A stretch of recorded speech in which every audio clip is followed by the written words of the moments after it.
ओम नमो भगवते वासुदेवाय।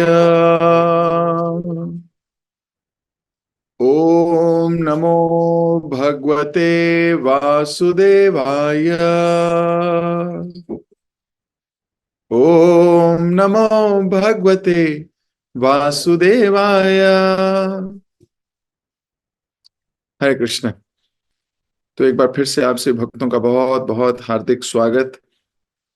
हम लोग पढ़ रहे हैं श्रीमद् भागवतम, एक ऐसा ग्रंथ जो हमारे हृदय के हर एक अनर्थ को, हर एक हमारे जीवन में आने वाली आपत्ति को तत्क्षण समाप्त कर सकता है। नष्ट प्रायेषु अभद्रेषु नित्यम भागवत सेवया। यानी कि जितना अभद्र है, जितना अमंगल है, वो सब ये भागवतम दूर कर सकता है। नष्ट, और क्या लिख रहे, नष्ट प्रायेषु, आने से पहले ही नष्ट कर देगा। किसको? अभद्र को, अमंगल को उसके आने से पहले ही नष्ट कर देगा। किसका? नित्य भागवत सेवया, जो नित्य सेवा करता है भागवत की, नित्य पढ़ता है। तो हम लोग बड़े सौभाग्यशाली हैं, प्रभुपाद जी की कृपा से श्रीमद् भागवतम का श्रवण और श्रीमद् भागवतम पढ़ पा रहे हैं। चौथा स्कंद और 24वां अध्याय आज हम अपने अंतिम क्षेत्र में है। 3 श्लोक बचे हैं। आज हम इन तीनों श्लोकों का पठन पाठन इत्यादि करेंगे। हमने पढ़ा किस प्रकार ये पूरे अध्याय में, इस पूरे चैप्टर में शिव जी ने स्तुति की है, भगवान के भगवत्ता के विषय में जानकारी दी है। और केवल जानकारी नहीं दी है, ये भी कहा है कि इसको पढ़ना कैसे है। ये भी बताया है कि जो व्यक्ति इस रुद्र गीता को सुनता है उसका परम कल्याण होता है, वो अपने सारे प्रयासों में सफल हो जाएगा। आप जो भी प्रयास कर रहे हो, उन प्रयास में अगर सफलता चाहते हो तो इस स्तुति को पढ़ना, सुनना चाहिए। तो हमने इस श्लोक में लास्ट टाइम पढ़ा था, उसी को हम एक बार शेयर कर रहा हूं स्क्रीन, ताकि आप लोग प्रेम से दोबारा से श्रद्धा से इसे पढ़ सकें श्लोक। यद्यपि भगवान की भक्ति करना एवं उनकी पूजा करना अत्यंत कठिन है, किंतु यदि कोई मेरे द्वारा रचित एवं गाए गए स्तोत्र का केवल पाठ करता है तो वह सरलता पूर्वक भगवान की कृपा प्राप्त कर सकता है। तो शिवजी ने तो बिल्कुल क्लियर कह दिया, जो भी रुद्र गीता पढ़ता है, रुद्र गीता की पूजा करता है, हाँ, स्तोत्र का पाठ करता है, पढ़ ही लेता है, सरलता पूर्वक, मतलब ज्यादा मेहनत नहीं करनी पड़ती। सरल का मतलब क्या होता है? आसानी से हो जाए जो, वह सरलता पूर्वक भगवान की कृपा प्राप्त कर सकता है। और पहली लाइन और अंतिम लाइन में बहुत बड़ा एक लाइन दे रखी है कि भगवान की भक्ति करना बहुत कठिन है, और लास्ट लाइन दे रखी है सरल है। आप सोचिए, ये कठिन है और सरल है, इसके बीच की दूरी शिव जी ने ऐसे कर दिया, ऐसे एकदम छोटी। ये बात सत्य है, भगवान की भक्ति करना बहुत कठिन है। हाँ, भगवान की भक्ति एक दिन करना आसान है, 2 महीने करना आसान है, 4 दिन करना आसान है। भगवान की भक्ति निरंतर करते रहना ये कठिन है, इसमें कोई दो राय। निरंतर, भगवान ने गीता में कहा, सतत चिंतयन्तो माम ये जना पुर्युपासते तेषाम नित्य अभ्युक्ता नाम योग क्षेम वहामि अहम। तेषाम सतत युक्ता नाम, सतत, सतत मतलब हमेशा, हमेशा यानी कि निरंतर, थोड़ा अंतर, मतलब थोड़ा सा भी गैप नहीं है। ये भौतिक परिवेश में कितना मुश्किल है भक्ति करना, आप सोचिए कितना मुश्किल है। लेफ्ट देखो डिस्ट्रैक्शंस हैं, राइट देखो डिस्ट्रैक्शंस हैं, सामने देखो डिस्ट्रैक्शंस हैं, ऊपर देखो डिस्ट्रैक्शंस है, दसों दिशाओं में डिस्ट्रैक्शंस हैं।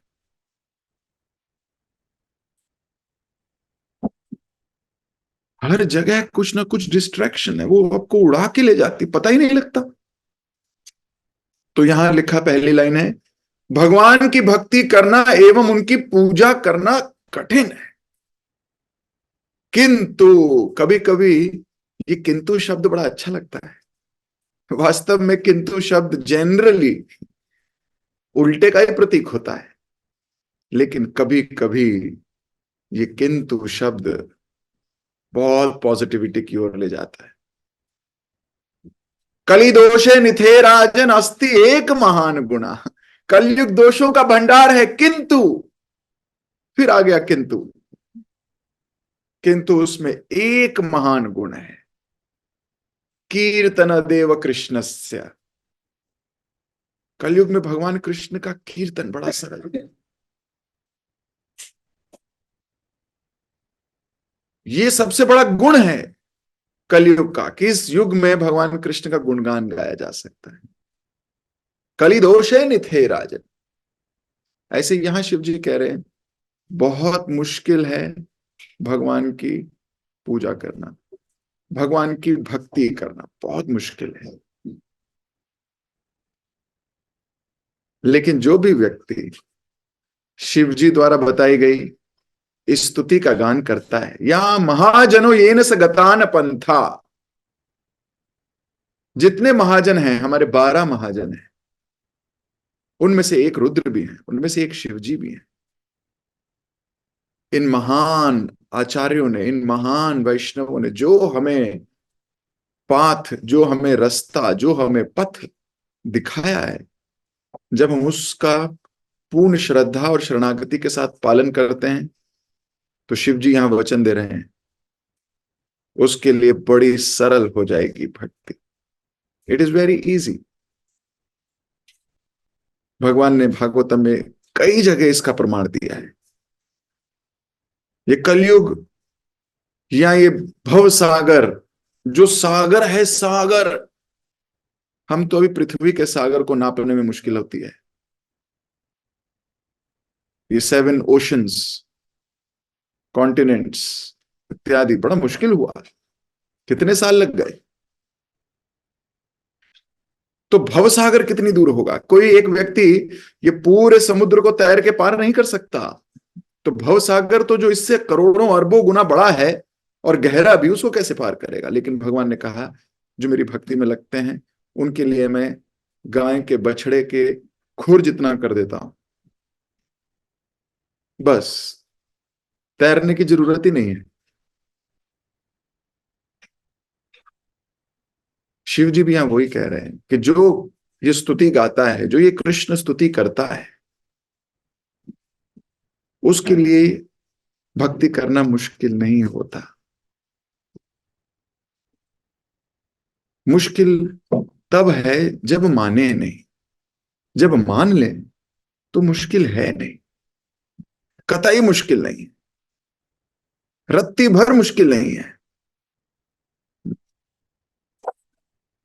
तो यहां लिखा गया, तो इसका तात्पर्य में रूपा जी लिख रहे हैं, ध्यान से सुनिए। यह विशेष तौर पर महत्वपूर्ण बात है कि शिव जी भगवान वासुदेव के शुद्ध भक्त हैं। वैष्णव नाम यथा शंभु, समस्त वैष्णवों में शिव जी सर्वोच्च हैं। फलतः शिव जी का एक वैष्णव शिष्य परंपरा का संप्रदाय चलाया है, जिसे रुद्र संप्रदाय कहते हैं। इस समय जो वैष्णवों का विष्णु स्वामी संप्रदाय है वह रुद्र या शिव जी से संबंधित है। भगवान कृष्ण या वासुदेव का भक्त होना अत्यंत कठिन है, इसीलिए दुराध्यम शब्द विशेष रूप से प्रयुक्त हुआ है। देवताओं की पूजा उतनी कठिन नहीं है, किंतु भगवान कृष्ण या वासुदेव की पूजा या उनका भक्त बनना इतना आसान नहीं। यदि कोई महापुरुषों के आदेश तथा उनके पद चिन्हों पर चले तो वह सरलता से भगवान वासुदेव का भक्त बन सकता है। आदेश मान तो ले। प्रहलाद महाराज द्वारा भी इसकी पुष्टि हुई है। भक्ति का अभ्यास मनोधर्मों द्वारा संभव नहीं है। जो सोचते हैं कि अपने मन से ही कर लेंगे, इतना ही कर लेंगे, बहुत है, उनसे नहीं होगा। भक्ति एक विशेष उपलब्धि है जिसे वही व्यक्ति प्राप्त कर सकता है जिसने शुद्ध भक्त की शरण ग्रहण की है। तो भक्ति इतनी चीप नहीं है कि कोई भी कर ले, कैसे भी कर ले। It is not that cheap, it is difficult. जब तक कोई शुद्ध भक्त का शरण नहीं ग्रहण करता, शरण यानी शरणागति स्वीकार नहीं करता, सरेंडर नहीं करता, अपना सर अंडर नहीं करता, तब तक कृपा जी लिख रहे हैं ये उसे प्राप्त नहीं हो सकती। जैसा कि प्रहलाद महाराज ने पुष्टि की है, महीयसाम पाद रजो अभिषेकम निष्किंचना नाम न व्रणीत यावत। जब तक सभी प्रकार के भौतिक दोषों से मुक्त शुद्ध भक्त के चरण कमलों की धूल को धारण नहीं की जाती, तब तक भगवान की भक्ति में प्रविष्ट नहीं हुआ जा सकता। सोचो, प्रविष्ट, अभी तो एंट्री नहीं है। भक्ति तो दूर की बात है, भक्ति प्रदेश में एंट्री नहीं मिल रही। और ये शरणागति बहुत टेस्टी है, बहुत टेस्टी। अगले श्लोक में कह रहे हैं, समस्त शुभ आशीर्वादों से में से सर्व प्रिय वस्तु भगवान है। जितने भी आशीर्वाद ले लो, सारे आशीर्वादों में से श्रेष्ठ कौन है? भगवान। जो मनुष्य मेरे द्वारा गाए गए इस गीत को गाता है वह भगवान को प्रसन्न कर सकता है। ऐसा भक्त भगवान की भक्ति में स्थिर होकर परमेश्वर से मनोवांछित फल प्राप्त कर सकता है। इसीलिए वही भजन, वही गीत, वही गाना चाहिए जो हमारे आचार्यों ने गाया है। कई बार लोग बोलते हैं ये तो बड़े नैरो माइंडेड लोग हैं, ये कहते हैं बस हमारी ही सुनो, मेरा ही सुनो, बस इसी परंपरा का सुनो। अरे इतने सारे लोग बैठे हैं, इतने सारे वृंदावन में बैठे हैं, पुरी में बैठे हैं, श्री संप्रदाय में बैठे हैं, सबकी क्यों ना सुने? इतनी सारे लोग, आज आप देखिए यूट्यूब भरा हुआ है, फेसबुक भरा हुआ है, ट्विटर भरा हुआ है, इंस्टाग्राम भरा हुआ है, सब भरा हुआ है, और सब कृष्ण की बात करते हैं, तो क्यों ना सुने? क्यों ना सुने?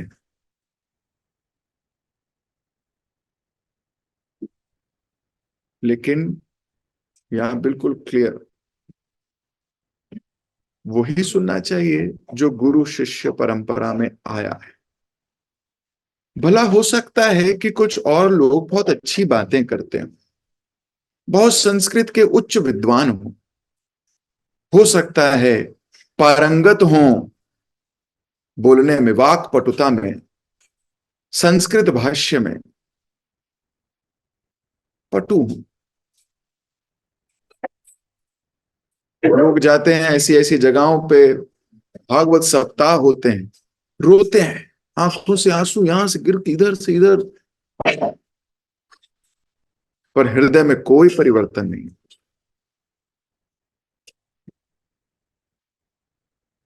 थोड़ी थोड़ी देर बाद गाना आता है कोई, फिर लोग नाचते हैं, फिर थोड़ी देर बाद रोते हैं, फिर थोड़ी देर बाद गाना आता है। कुछ ना कुछ मदमस्त चलता है।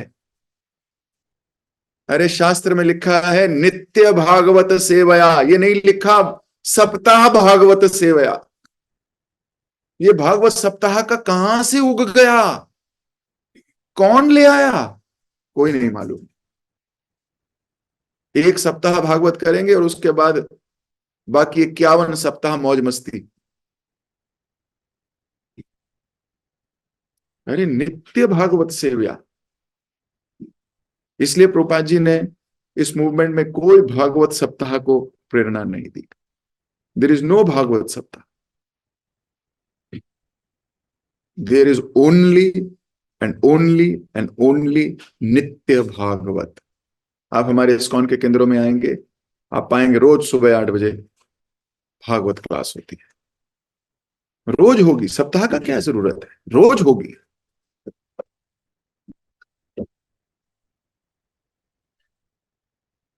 हमें ये विश्वास होना चाहिए, महाजनो येन स गतान पंथा, इसीलिए वैष्णवों आचार्यों द्वारा गाए हुए, वैष्णव आचार्यों द्वारा बताए गए, वैष्णव आचार्य परंपरा में जो लोग आ रहे हैं, हमें कोशिश करनी चाहिए। Morality is also important, but उससे भी ऊपर कोई चीज है। 6 प्रकार के असत्संग बताए गए हैं, जिसमें से एक असत्संग ये भी है। इसलिए विचार करना चाहिए, वैष्णव परंपरा में आए हुए, गाए हुए, लिखे हुए पारंपरिक गीतों को गाओ। ऐसा करने से भगवान की भक्ति में स्थिर हो जाएगा व्यक्ति। लिखा है, शिल प्रभुपाद जी इसके परपट में लिख रहे हैं, जगत गुरु शिल प्रभुपाद की जय। जैसा कि भगवत गीता में कहा है, यह लब्ध्वा चापरम लाभम मन्यते नाधिकम, ततः यदि किसी को भगवान की कृपा प्राप्त हो जाए तो उसमें किसी प्रकार की आकांक्षा या इच्छा शेष नहीं रहती। यानी कि अगर किसी को कृपा हो मिल गई है, उसके मन में और कोई इच्छा नहीं होगी। तो अगर आपके मन में कोई और इच्छा है तो अभी भगवान की कृपा प्राप्त नहीं हुई है।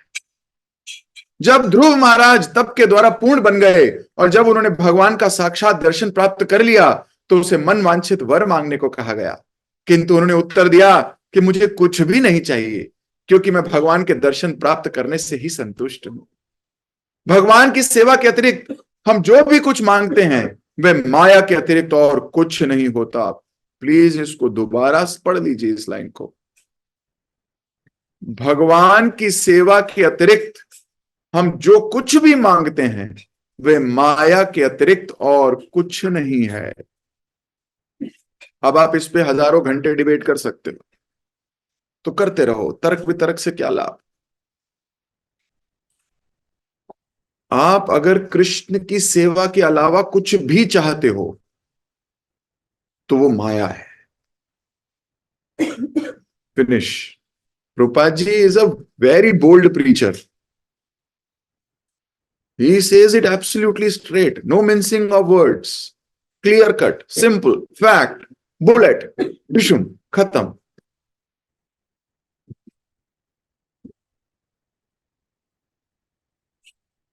तो जो हमारा शुद्धिकरण है, वो जब भगवान हमें ऐसी परिस्थिति में डालते हैं तो हमारे हृदय का मंथन होता है पूरी तरह। और अगर हम भगवान की सेवा के अलावा कुछ भी मांग रखते हैं, वो हमारी इम्प्योरिटी है। That is our impure nature. Shri Chaitanya Mahaprabhu ने कहा है, जीवेरा स्वरूप होए कृष्णेर नित्य दास। प्रत्येक जीवात्मा भगवान का शाश्वत दास है। अतः जब कोई भगवान की भक्ति में लग जाता है तो उसे जीवन की परम सिद्धि प्राप्त हो जाती है। आज्ञाकारी दास अपने स्वामी के अनुग्रह से किसी भी इच्छा की पूर्ति कर सकता है। और जो भगवान की दिव्य प्रेमा भक्ति में अपने को आगे लाता है, उसे तो और कुछ भी नहीं चाहिए। तो जो दास है उसका आज्ञाकारी होना बड़ा जरूरी है, अन्यथा कैसा दास,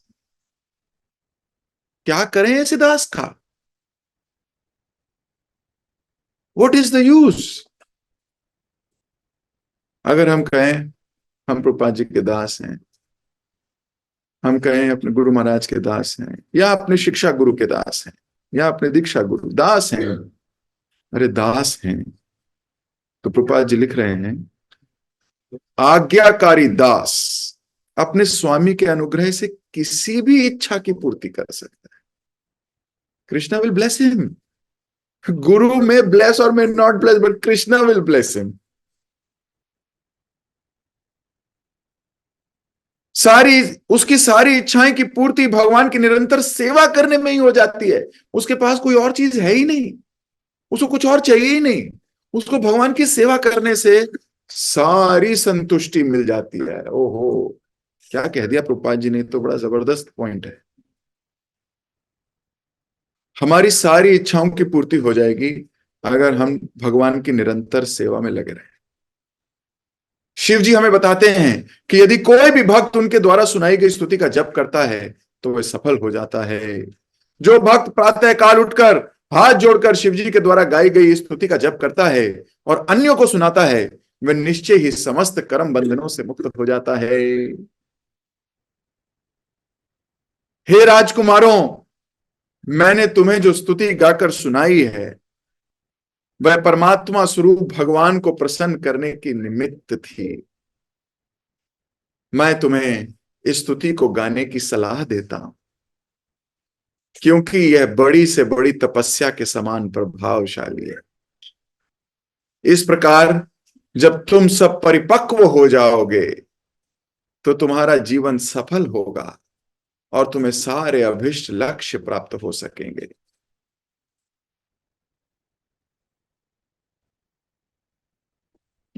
यदि हम अभ्यास अध्यवास पूर्वक भक्ति करते रहें और निश्चित रूप से समय आने पर हमारी सारी इच्छाएं पूरी होंगी। इस प्रकार श्रीमद् भागवतम के चतुर्थ स्कंद के अंतर्गत शिव द्वारा की गई स्तुति का गान नामक 24वें अध्याय का भक्ति वेदांत तात्पर्य पूर्ण हुआ।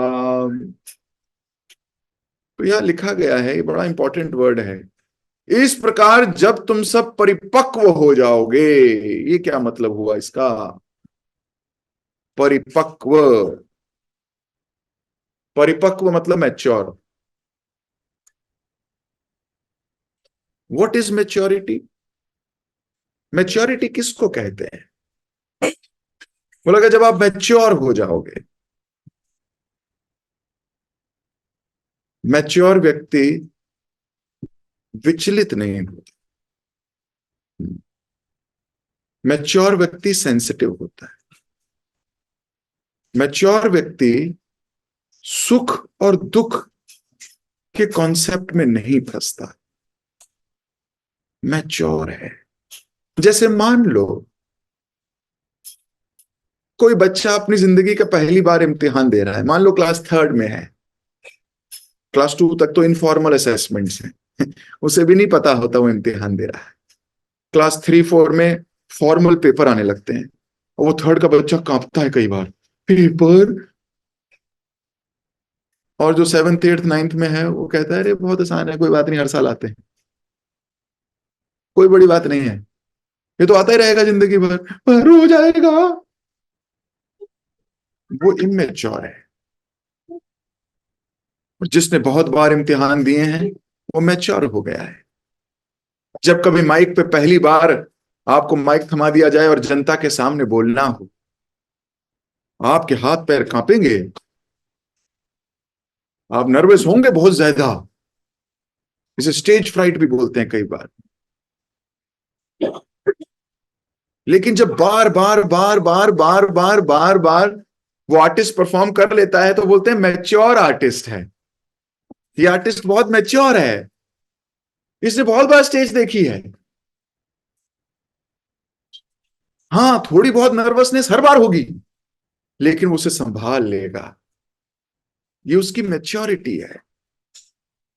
जब बच्चा जन्म लेता है तो पहली बार जब सर्दी आती है तो मां कहती है या बड़े बुजुर्ग लोग कहते हैं पहली सर्दी है बचा के रखो। आपने सुना होगा ये, पहली सर्दी है, इसको कमरा गर्म रखो, इसको कंबल लपेट दो, इसको शॉल दे दो, इसको ये कर दो, इसको वो कर दो। अभी बच्चे ने गर्मी सर्दी देखी नहीं है, अभी परिपक्व नहीं हुआ है। ऐसे ही व्यवहार में लोग परिपक्व नहीं होते, कई बार परिपक्व नहीं, उन्हें पता ही नहीं है हैंडल कैसे करना है। वास्तव में हम सब अभी परिपक्व स्टेज से दूर हैं, धीरे धीरे परिपक्व होंगे। इसलिए जो ये शास्त्र हैं ये रिवील्ड हैं, धीरे धीरे रिवील होते हैं। हम उसी शास्त्र को दोबारा पढ़ोगे आपको अलग टेस्ट आएगा। मैं आजकल दोबारा से भगवत गीता पढ़ रहा हूं तो पिछले 2 महीने में आज मेरा पहला अध्याय खत्म हुआ, जबकि मैं रोज पढ़ रहा हूं। और पिछली बार मैंने 5-6 महीने में गीता पढ़ ली थी पूरी। अभी मैं पहला अध्याय समाप्त हुआ है आज। अभी हर शब्द पे रुकने का मन कर रहा है, हर शब्द पे चिंतन करने का, हर शब्द पे मुझे कोई एक्सपीरियंस याद आ रहा है, अपने जीवन में कोई घटना, अपने जीवन का कोई खुशनुमा, कुछ दुखनुमा, कुछ ना कोई पल याद आ रहा है। ये जो शास्त्र हैं ये रिवील कर रहे हैं धीरे धीरे। मुझे विश्वास है मैं जब अगली बार पढ़ूंगा तो कोई और टेस्ट में डूबा होऊंगा। परिपक्वता आती है जब आप ऐसी सिचुएशन से बहुत डील कर चुके होते हो। That is called maturity. A mature person किसको बोलते हो? मैच्योर। कब हम बोलते हैं नहीं नहीं उन प्रभु जी को बुला लीजिए, वो बड़े मैच्योर हैं, वो संभाल लेंगे, वो देख लेंगे, उन्होंने बहुत देखा है। मैच्योरिटी है। अब यहां शिव जी जो परिपक्व स्टेज की बात करें, वो स्पिरिचुअल मैच्योरिटी की बात की जा रही है। आध्यात्मिकता में बहुत मैच्योर हो गया है। देखिए, पढ़ के बोलना बहुत सरल है। इनफैक्ट इससे सरल कोई बात ही नहीं है। किताब उठाई और पढ़ा और बोल दिया, इससे सरल क्या होगा जिंदगी में? कुछ भी नहीं है। आप क्लास 3rd के बच्चे, 4th के बच्चे को बुलाइए, हिंदी लिखा है प्रभुपाद जी ने, पढ़ के सुना देगा। कौन सी बड़ी बात है? लेकिन उसको फील करना, उसको अपने जीवन में अनुभव करने का प्रयास करना, इसके लिए परिपक्वता चाहिए। और शुरुआत में नहीं आएगी, गारंटी है। जब नया नया कोई भक्त बनता है उसको पूरी दुनिया भक्त दिखाई देती है। वो कहता है सारे भक्त हैं। जो लास्ट स्टेज होती है ना, वो उसे सबसे पहले दिखाई देती है। इसमें भी भगवान है, इसमें भी भगवान है, इससे उसको सब दिखते हैं। वो माला करने बैठता है, वो हो क्या माला है, अपने पुराने दिन याद कीजिए। वो एक माला भी ऐसे लगती थी जिंदगी है। अभी फटाफट बुलेट मार मार के 16 माला ठिचुम हो गई। पहले टेस्ट टेस्ट आता था। वो पढ़ता था, वो लास्ट स्टेज ऐसा होगा, उसको जीना शुरू करता है वो। फिर बाद में देखता है अरे भक्तों के समूह में भी ऐसा होता है, अरे भक्ति में भी ऐसा होता है। एक भक्त ने एक प्रश्न पूछा आज वॉइस नोट, प्रभु जी भक्तों के जीवन में इतने क्लेश आते हैं, इतने कष्ट होते हैं प्रभु जी, तो भक्ति क्यों करें प्रभु जी? कई बार लोग पूछते हैं, भक्तों के समूह में प्रभु जी ऐसा दिखता है हमें, वो भक्त है पर वो ऐसा कैसे बोल दिया, उस भक्त को कैसे कष्ट हो गया, उस भक्त को बीमारी हो गई, उस भक्त के घर में ये हो गया, कैसे हो गया? बड़ा सरल जवाब है। क्या ये 100% गारंटी है कि डॉक्टर कभी बीमार नहीं होगा? पर वो तो डॉक्टर है, उसको तो सब पता है, वो कैसे बीमार हो गया? डॉक्टर कैसे बीमार हो सकता है? अरे भाई डॉक्टर भी बीमार हो सकता है, उसको सारी बीमारियों का पता है, फिर भी बीमार हो सकता है। उसको सारी दवाइयों का पता है, फिर भी बीमार हो सकता है। हो सकता है। हो सकता क्या है, होता ही है। जितना बड़े से बड़ा हार्ट सर्जन हो, जितना बड़े से बड़ा ऑर्थोपेडिक सर्जन हो, जितना बड़े से बड़ा एमडी हो, डीएम हो, वो भी बीमार पड़ सकता है। तो भक्त क्यों नहीं, भक्त बीमार क्यों नहीं पड़ सकता? भक्त के जीवन में कष्ट क्यों नहीं आ सकता? फर्क सिर्फ इतना है, डॉक्टर जानता है कि वो बीमार क्यों है, मरीज नहीं जानता वो बीमार क्यों है। ऐसी भक्त को पता है कि उसके जीवन में दुख क्यों है, और जो अभक्त है उसे पता नहीं है कि उसके जीवन में दुख क्यों है। इतना ही अंतर है बस। जितना डॉक्टर मरीज में, उतना ही डिफरेंस है भक्त और अभक्त में। He knows. परिपक्व जो मैच्योर है वो विचलित नहीं होगा। आप देखोगे कोई भक्त को हल्का सा कुछ हो, वो फड़फड़ाता हुआ आ जाएगा। किसी मैच्योर आदमी के पास जाएगा, कोई सीनियर डिवोटी 5 7 10 साल हो गए उसको भक्ति करते हुए, आप उसके पास, वो कहेगा कोई बात नहीं, ये कोई नई चीज नहीं है, ऐसा हो सकता है। वो मैच्योर है, उसने देखा है, उसने सुना है।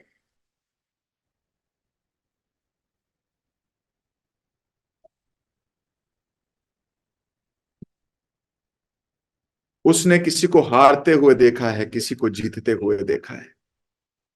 हारने वाले से वो क्या ले लेता है? हारने वाले से वो लियाकत ले लेता है, जीतने वाले से वो एक्सपीरियंस ले लेता है। ध्यान से सुनिए इस बात को। हारने वाले से लियाकत लो, जीतने वाले से एक्सपीरियंस लो, और गुरु से कृपा लो। आप जीवन में कभी नहीं हारोगे, कभी नहीं हारोगे। तो ये जो मैच्योर डिवोटी है, mature devotee, he knows problem आएंगी, उसको मालूम है माया का अटैक होगा। अरे पल पल अटैक होगा, उसको मालूम है उसके मनोभाव कभी ऊपर होंगे, कभी नीचे होंगे, कभी विचलित होगा, कभी आग लगी होगी, कभी खुशी का आनंद का मौसम आया होगा। वो झेल चुका, देख चुका, मैच्योर हो गया है। शिव जी कह रहे हैं परिपक्व स्टेज पर पहुंचोगे। प्रचेतास को बोल रहे हैं, अरे प्रचेतास को शिव जी के दर्शन हो गए हैं। आप में से कितने लोगों को शिव जी के दर्शन हुए हैं, बताओ? अरे शिव जी के दर्शन होने के बाद शिव जी कह रहे हैं तुम किसी दिन मैच्योर हो जाओगे। और हम सोचते हैं हम बड़े मैच्योर हो गए। धीरे धीरे पर होंगे, गारंटी है। कृष्ण आपको इतनी उलझनों में डालेंगे, इतने चैलेंजिंग कंडीशंस देंगे, इतना कुछ देंगे, इतना अच्छे पल भी देंगे, पूरा ड्रामा देंगे, रोमांस देंगे, एक्शन देंगे, डांस देंगे, थिएटर देंगे, सारे नवरस, सारे रसों को भेजेंगे तुम्हारी जिंदगी में। भय भी होगा, भय रस देंगे, सब कुछ देंगे आपको।